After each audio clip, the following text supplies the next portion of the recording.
Angle between two lines vector form. आपको बोला है R equals to A1 plus some value lambda B1 and R equals to A2 plus some value mu B2। ये हमारे पास दो lines हैं, मुझे इन दोनों लाइंस के बीच में इक्वेशन निकालनी है। तो यहाँ पे ये जो B वाला कंपोनेंट है ये हमें क्या बताता है, वेक्टर का डायरेक्शन, है ना। अगर मुझे यहाँ पे दोनों के बीच में एंगल निकालना है cos थीटा, तो मैं लिखूंगा उसे B1 dot B2 upon mod of B1 mod of B2, ये आ जाएगा। If the lines are perpendicular,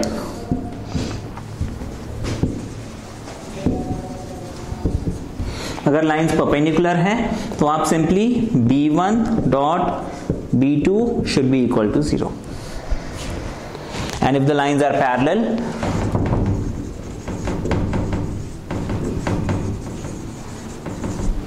then B1 is equal to some value lambda into B2, lambda या फिर mu या फिर some k into B2।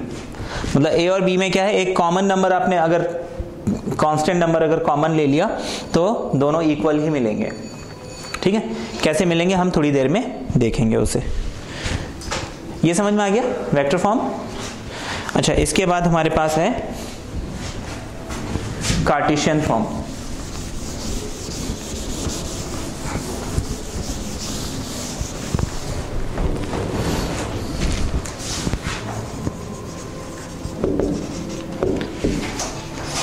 Cartesian form में हमें angle between two lines निकालना है।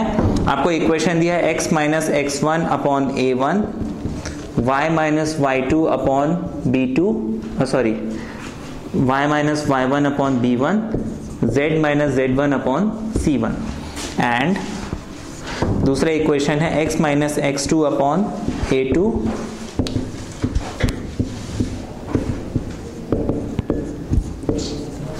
ये आपको दो इक्वेशन दिए हुए हैं,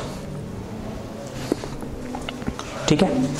मुझे इन दोनों के बीच में एंगल निकालना है। देखो, एंगल निकालने के लिए मुझे इनके सिर्फ डायरेक्शंस को देखना है। अब इन दोनों लाइन में डायरेक्शन सिर्फ ये वाले जो डिनोमिनेटर वाले कंपोनेंट हैं, इनको हम क्या बोलते हैं, डायरेक्शन रेशो, है ना। तो ये जो डायरेक्शन रेशो है, बस यही हमें इनका डायरेक्शन बताता है। तो एंगल के लिए हम बस इन्हीं चीज को देखेंगे। cos theta, angle between these two lines will be A1 into A2 plus B1 into B2 plus C1 into C2 upon under root of A1 square, B1 square, C1 square, under root of A2 square, B2 square, C2 square. This is angle between two lines, जिनके Cartesian equation ये आपको दिए हुए हैं, ठीक है ना। अब इसमें पैरेलल और परपेंडिकुलर की हम कंडीशन देखेंगे पहले। The lines are parallel,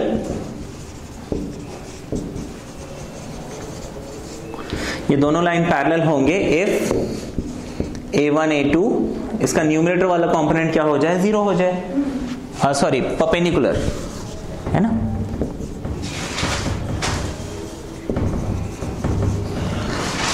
lines are perpendicular if cos theta is 0, है ना।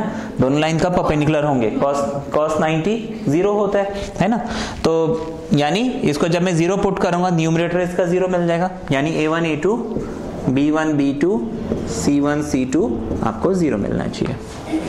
दोनों लाइन परपेंडिकुलर कब होंगे, जब ये कंडीशन सेटिस्फाई हो जाए। पैरेलल,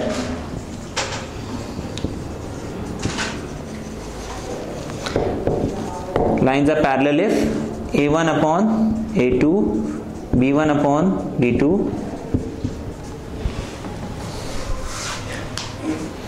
ठीक है। लाइन पैरेलल होंगे अगर ये कंडीशन सेटिस्फाई होती है। समझ में आ गया। इसमें हम कुछ क्वेश्चंस देखते हैं।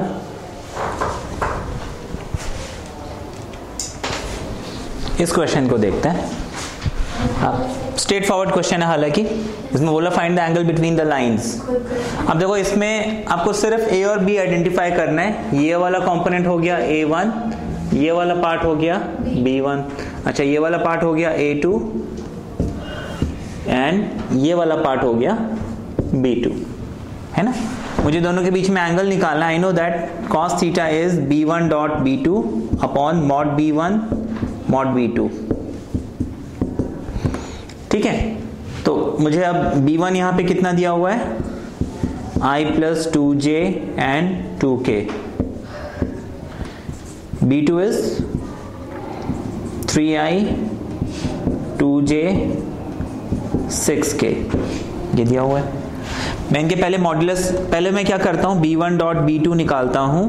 अच्छा B1 डॉट B2 हम कैसे करते थे, I गोज विथ I, तो 3 1 जा 3 plus J goes with J, 2 2 जा 4 एंड 6 2 जा 12, 12 एंड 4 16 19, ये मिल गया। ये समझ में आया। डॉट प्रोडक्ट में हम हमेशा I goes with I, J goes with J and K goes with K, बाकी किसी को कुछ नहीं करना है। तो 3 1 जा 3 कर दिया, ठीक है, 2 2 जा 4 कर दिया, 6 2 जा 12 कर दिया। अच्छा इसके बाद मुझे modulus of B1, mod B1 आपका आ जाएगा अंडर रूट ऑफ B1 के साथ हमारे पास क्या है, यहाँ पे 1 का स्क्वायर, यहाँ पे क्या है 2, तो हम लिखेंगे 2 का स्क्वायर, फिर यहाँ पे क्या है 2, तो हम लिखेंगे 2 का square, which is 4 and 4 8 plus 1 9, mod B1 हमें मिल गया 3, है ना। ये तो समझ में आ गया डायरेक्ट कैलकुलेशन अगर कर रहे हैं तो। अच्छा सिमिलरली हम B2 निकालेंगे। B2 निकालने के लिए B के साथ जो भी वैल्यूज हैं, क्या क्या है 3 है, तो हम लिखेंगे स्क्वायर रूट ऑफ 3 स्क्वायर 2, तो हम लिखेंगे 2 स्क्वायर, और क्या लिखेंगे 6, तो 6 का square which is 9 4 36 49 which is 7, ये मिल गया। अब मुझे निकालना क्या था cos थीटा, इसको मैं क्या लिख सकता हूं, B1 डॉट B2 मुझे कितना मिला 19 एंड B1 मॉड B1 कितना मिला 3, मॉड B2 7, cos थीटा हमें मिल जाएगा 19 by 21, या फिर theta is cos inverse 19 by 21, that is my answer. ये समझ में आ गया हमने क्या किया इसमें, है ना। स्ट्रेट फॉरवर्ड फॉर्मूला लगाया, ये बेसिक कॉन्सेप्ट है। हम इसमें अभी थोड़े से टिपिकल क्वेश्चंस भी देखेंगे। ये तो बनेगा सबको। इस क्वेश्चन को देखिए, कार्टेशियन फॉर्म में है। प्रीवियस जो क्वेश्चन था वो क्या था, वेक्टर फॉर्म में। इस क्वेश्चन में इस फर्स्ट लाइन में देखो आपको z इक्वल टू 2 दिया है, ये इसके कंटिन्यूएशन में नहीं दिया हुआ है। आपको क्या करना होता है, पहले इसको स्टैंडर्ड फॉर्म में कन्वर्ट करना होता है। जब तक हमने इसे स्टैंडर्ड फॉर्म में कन्वर्ट नहीं किया है, हम A1 A2 B1 B2 C1 C2 identify नहीं कर सकते हैं। तो अब इस लाइन 1 को अगर हम देखें, converting the equations in standard form, ये तो x माइनस 2 हो गया, ये हो गया y प्लस 1 अपॉन माइनस 2, है ना। इसको चाहे तो y माइनस माइनस 1 अपॉन 2 वैसे भी लिख सकते हो, बट मुझे अभी ऊपर वाले वैल्यू की जरूरत नहीं है, सिर्फ ये नीचे वाले वैल्यूज चाहिए। लास्ट जो नंबर है ये z इक्वल्स टू 2 दिया हुआ है, यहाँ पे थोड़ी सी गाड़ी अटक गई, यहाँ क्या करें। अब देखने वाली बात है, ये जो z इक्वल्स टू 2 है, मैं इसको लिख सकता हूं z माइनस 2 इक्वल्स टू 0, लिख सकते हैं। या फिर इस 0 को मैं इसके नीचे ले आऊं, ये बचेगा मेरे पास, है ना। तो इज इक्वल टू हम क्या लिखेंगे, z माइनस 2 अपॉन 0। इस चीज का ध्यान रखना है, इस चीज का खास ध्यान रखना। देखो आपने जब z इज इक्वल टू 2 लिखा था ना, जब 2 इधर आ गया, इधर क्या बचा, कुछ भी नहीं, विच इज 0। तो आप क्या करोगे, उस 0 को यहाँ पे डिवाइड करोगे। अब ये जो आपका इक्वेशन है वो इस फॉर्मेट में आ गया, ठीक है ना। अब यहाँ पे A1 A2 B1 B2 A1 B1 and C1 हमें कितना मिल गया, 3 B1 आपको मिल गया -2 एंड C1 आपको मिल गया 0। ठीक है, इतना समझ में आ गया? ठीक है, ये बात समझ में आ गई कि हमने यहाँ पे क्या किया, जो 0 बचा था उसको यहाँ पे लेके आ गए। ठीक है, तो मेरे पास बेसिकली बच गया z - 2/0, तो ये हमारा स्टैंडर्ड इक्वेशन बन गया। इतना क्लियर है? ठीक है, अच्छा इसी तरीके से अब हम इस सेकेंड इक्वेशन को भी स्टैंडर्ड फॉर्म में कन्वर्ट करते हैं। सेकेंड इक्वेशन फिर भी इजी है। हाँ जी बताइए।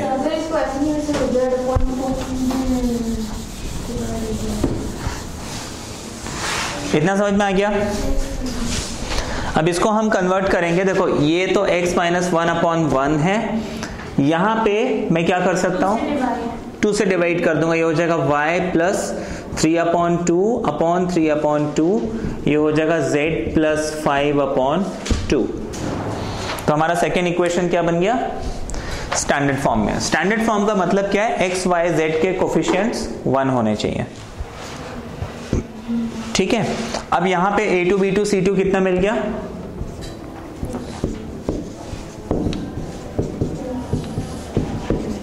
ये मिल गया।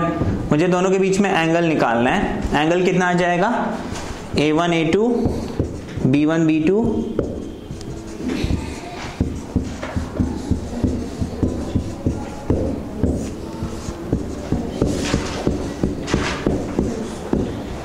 ये आ गया।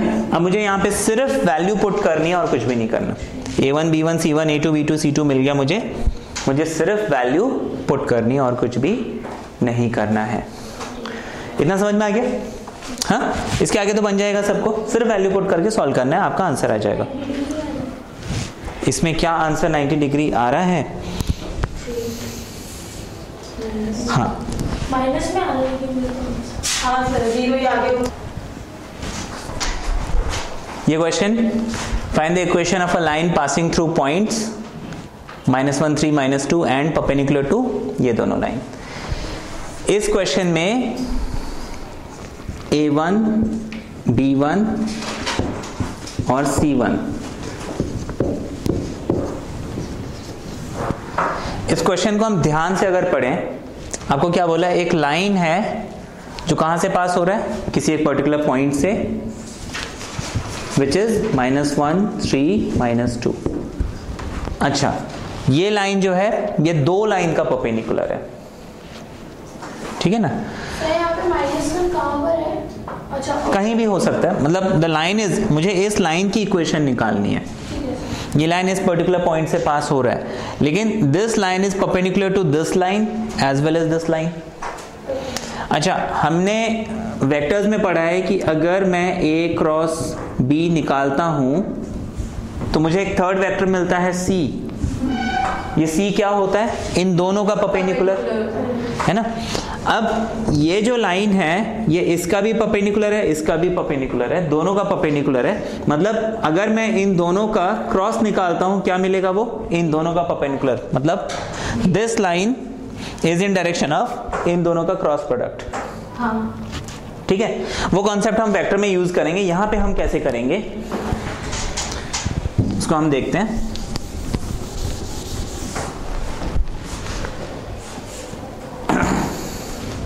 हमने क्या किया कि लेट द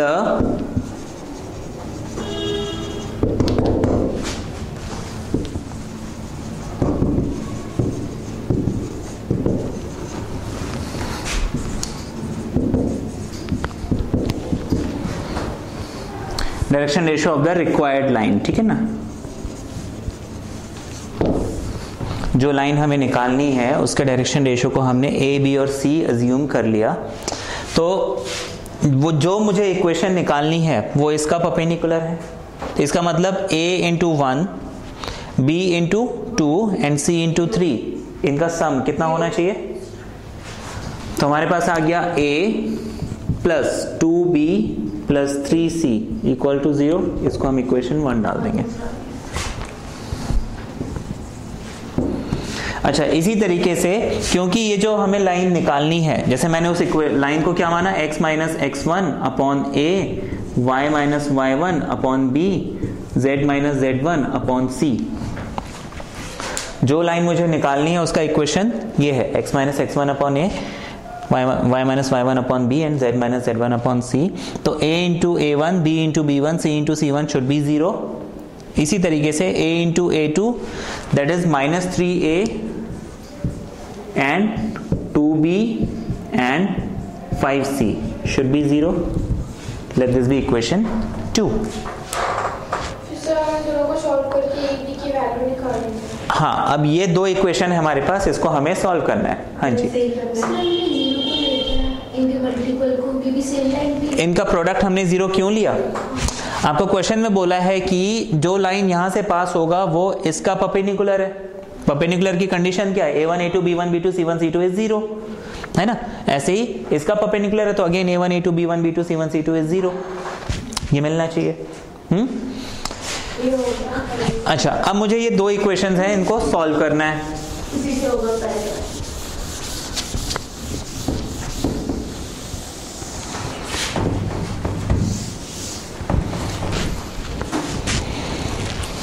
अब इसको सॉल्व करने के लिए हमारे पास क्या एक मेथड है जिसको हम बोलते हैं क्रॉस मल्टीप्लिकेशन। ये आप लोग ने 10th में किया होगा।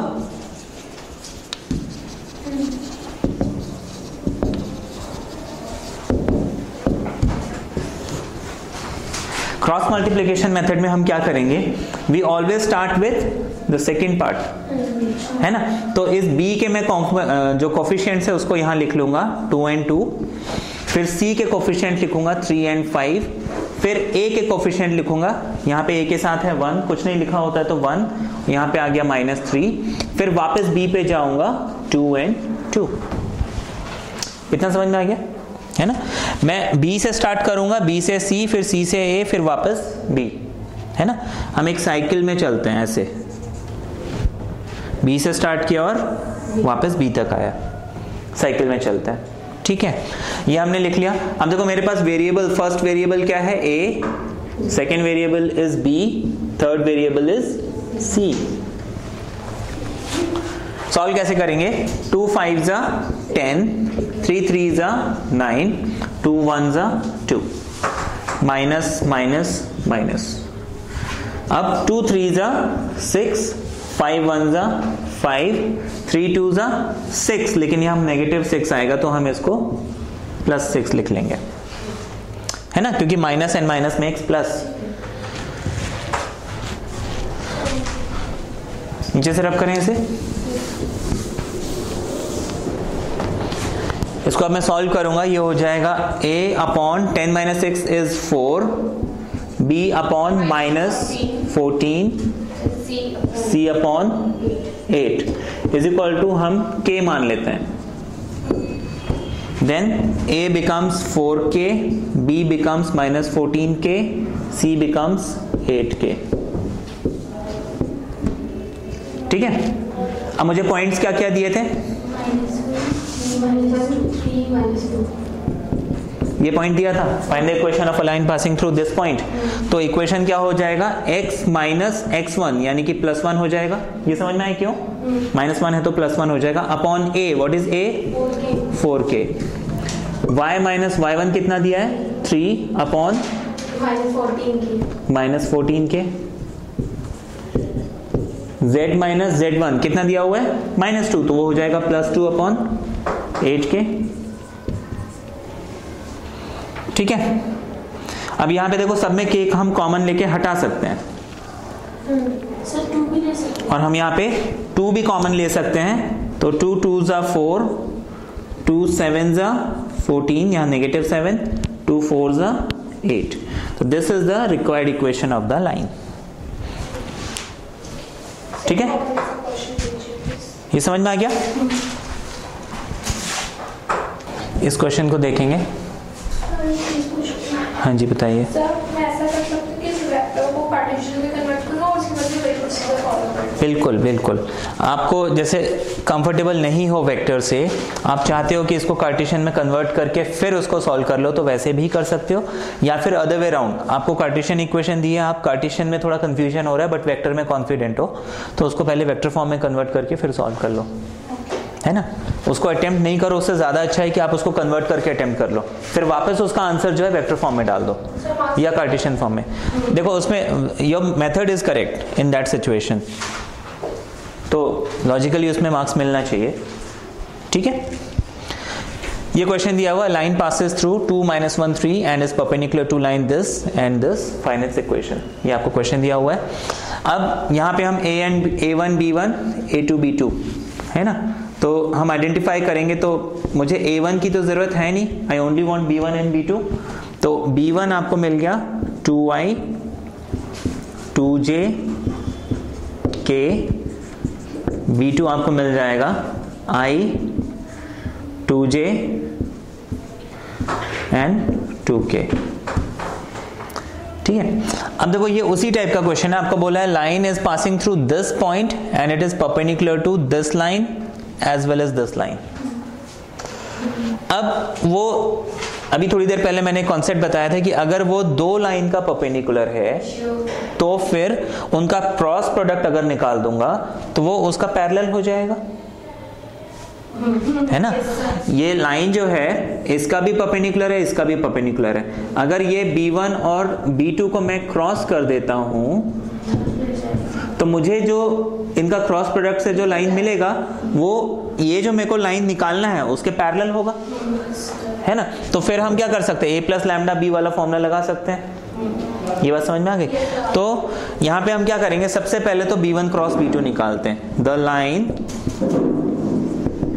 इसका सोल्यूशन में लिख सकते हैं द लाइन इज, अभी बताते हैं, the line is perpendicular to both B1 and B2, therefore it is parallel to B1 cross B2, है ना। It is parallel to B1 cross B2। तो हम क्या करते हैं, यहाँ पे B1 क्रॉस B2 निकालते हैं। क्रॉस प्रोडक्ट तो निकालना आता है सबको। B1 क्रॉस B2 में हम क्या करेंगे, सबसे पहले I फिर J फिर K लिखेंगे। पहले क्या है मेरे पास B1, तो मैं B1 के सारे कोफिशिएंट्स डालूंगा विच इज 2 -2 एंड 1। फिर मैं B2 के कोफिशिएंट्स डालूंगा विच इज 1 2 2, ठीक है।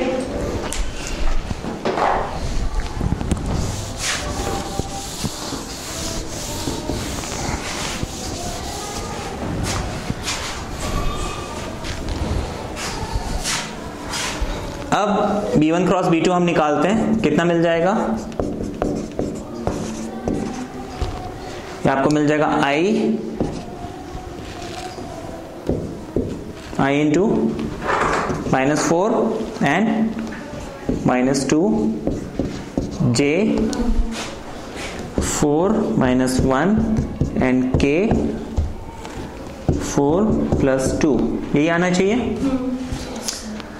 which is -6i -3j, ये मिलना चाहिए हमें, है ना। The line is parallel to this। Sir points के वो ए लेंगे ना, पॉइंट तो बनाएंगे। अब हमने ये तो पढ़ा है कि equation of a line passing through any point A and parallel to B is R equals to A plus lambda B, ये तो हमने पढ़ा हुआ है।